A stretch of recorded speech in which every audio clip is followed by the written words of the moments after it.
FPJs, ang mga bobo, part 1. Kay daming tanong,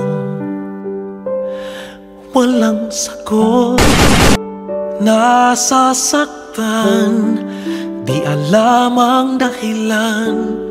May nakabibinging pulong, natatakot, di maintindihan ng sugat ang puso't isipan.